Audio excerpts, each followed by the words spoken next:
할렐루야. CTS 시청자 여러분 안녕하세요. 저는 요나 3일 영성 원장 이예수도 목사입니다. 오늘은 호세아 8장 1절과 2절 말씀을 통해서 사마리아의 송아지라는 주제로 함께 은혜를 나누려고 합니다. 하나님과 맺어진 관계는 출생에 따른 자연적인 현상이 아니지요. 그래서 하나님과의 언약 관계에 들어가는 것은 철저히 개인적입니다. 그런데 이스라엘 백성들은 자기가 태어나기만 하면 자동적으로 하나님의 은혜를 받게 되는 줄 알았습니다. 그래서 그들은 아무 조건 없는 하나님의 용서와 축복을 기대했고 그 결과 만들어낸 신앙이 바로 사마리아의 송아지 신앙입니다. 첫째, 호세아는 왜 북쪽 이스라엘을 향해 사마리아의 송아지 신앙이라고 부른 것일까요?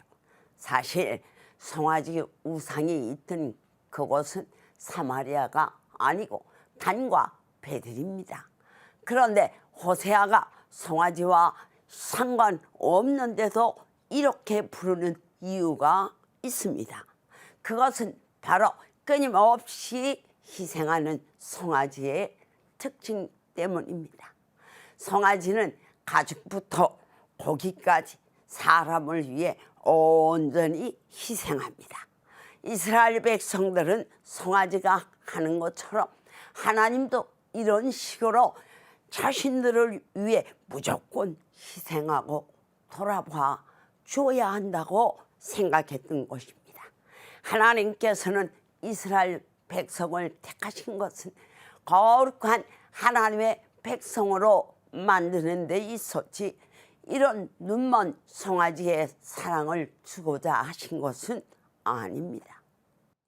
둘째, 하나님을 믿는 신앙은 이런 송아지 신앙이 아니고 두 돌비 신앙입니다. 하나님께서 모세에게 주신 두 돌비 신앙의 핵심은 무엇일까요? 그것은 바로 하나님 앞에서의 거룩입니다. 내 신앙의 핵심이 하나님 앞에서 거룩이냐 아니면 자신의 본영이냐 하는 것은 이스라엘 백성들이 직면했던 가장 중요한 문제이기도 합니다. 하나님의 사랑을 눈먼 송아지 사랑으로 바꾼 이스라엘 백성들의 겉과 속은 완전히 달랐습니다. 자기들은 온갖 못된 짓을 다 하면서도 하나님은 여전히 그들을 사랑하셔야 하고 복을 주셔야 한다고 믿었던 것입니다. 하나님께 대한 참된 헌신이 없는 이 송아지 신앙의 결과는 참담할 뿐입니다. 셋째, 하나님께서는 호세아 선지자에게 전쟁의 나팔을 입에 대고 사정없이 불라고 명령하십니다.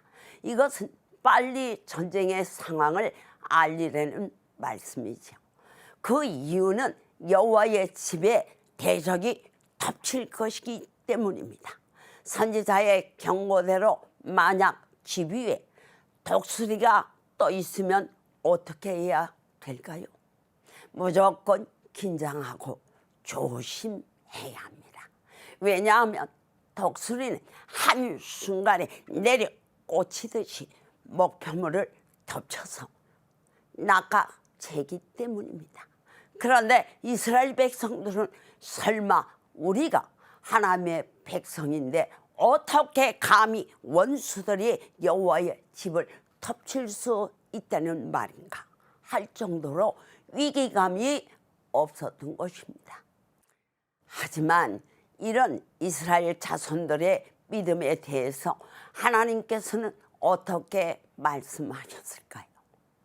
너희들은 스스로를 여호와의 집인 줄 알고 신앙도 대단히 좋은 줄 착각하고 있지. 그런데 하나님을 배제한 여호와의 집은 아무 힘이 없어. 대적이 독수리처럼 그것을 덮치면 한순간에 무너지는 거야. 이렇게 말씀하고 계십니다. CTS 시청자 여러분, 우리 모두 하나님께서 이스라엘 백성들을 택하신 것은 거룩한 하나님의 백성이 되게 하는 것인데, 하나님이 무조건적인 사랑만 기대하다가 성난 독수리처럼 덮치게 될 상황을 보면서 타락한 신앙의 늪에 빠지지 말고 늘 깨어 기도하는 성도가 되시기를 주님의 이름으로 축원합니다.